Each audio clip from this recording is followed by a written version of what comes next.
Hey guys, Assalamualaikum. Welcome to my channel Rimu's Vlog and Cooking. তো guys আজ গিয়েছিলাম একটা আপুর বিয়ে খেতে দুপুরবেলা। সো গাইস দেখো আপুর বাড়িটা কত সুন্দর করে সাজিয়েছে, একদম মেন রাস্তা থেকে শুরু করে যেখানে খাওয়া হবে ওই পর্যন্ত পুরোটা অনেক সুন্দর করে লাইটিং করেছিল। যেহেতু আমরা সকালবেলায় গিয়েছিলাম সো আমি তোমাদের লাইটিংটা দেখাতে পারিনি।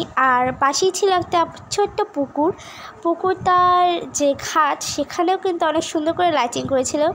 তো গাইস আমরা ফার্স্টেই গিয়েছিলাম বউ দেখতে, কারণ আমাদের বিয়েবাড়ি যাওয়ার বাঙালিদের বিয়েবাড়ি যাওয়ার মূল উদ্দেশ্যে কিন্তু আসলে একটা মিষ্টি বউ দেখবো, কোণে দেখবো। দেখো গাইস এই হচ্ছে আমাদের কিউট মিষ্টি একটা বউ। আমার অনেক ভালো লেগেছিল আপুর সাথে ছবি তুলে। তারপর চলে এসে যেখানে আমাদের খাওয়াবে। সো গাইস দেখো আমরা কিন্তু বসে পড়েছি একটা টেবিলে। এখানে কিন্তু আমাদের প্লেটও দিয়ে দিয়েছে। আর কিছুক্ষণের মধ্যে কিন্তু আমাদের পোলাও, বিরিয়ানি, হাবিজাবি যা থাকে একটি বিয়ে বাড়িতে সব চলে আসবে। সো গাইস এবার হচ্ছে আমরা প্লেটটাকে ধুয়ে নিচ্ছিলাম, কারণ প্লেটে হচ্ছে প্রচণ্ড ময়লা ছিল, যেহেতু এখানে প্রচণ্ড ধুলোবালি উঠছিল। দেখো গাইস আমাদের পোলাও চলে এসেছে। সো ফার্স্টে আমরা নিলাম পোলাও, এরপর দিয়েছিল আমাদের রোস্ট। এখনও আমার প্লেটে আসেনি, বড়রা সবাই নিচ্ছিল, আমি এখানে মাঝে আমি আর আমার ভাই ছোটে পড়ে গিয়েছিলাম।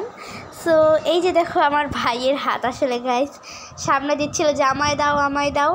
এই যে দেখো আস্তে আস্তে কিন্তু দিয়ে দিচ্ছিলো। দেখো আমার প্লেটে কিন্তু দিয়ে দিয়েছিল, মা ভাইয়ের প্লেটটাও আবার দিয়ে দিল। এরপর আমাদের সুস্বাদু রোস্ট চলে এসেছে।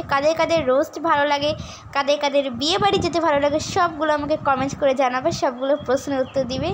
দেখো গাইস এখানে কিন্তু আমার ভাইয়ের প্লেটে একটা লেগ পিস পড়ছে। আমি বলছি আমাকেও একটা লেগ পিস দিবেন, এই কারণে আমাকেও বেছে একটা লেগ পিস দিল। গাইস দেখো কত সুন্দর, এটা হচ্ছে মায়ের প্লেট।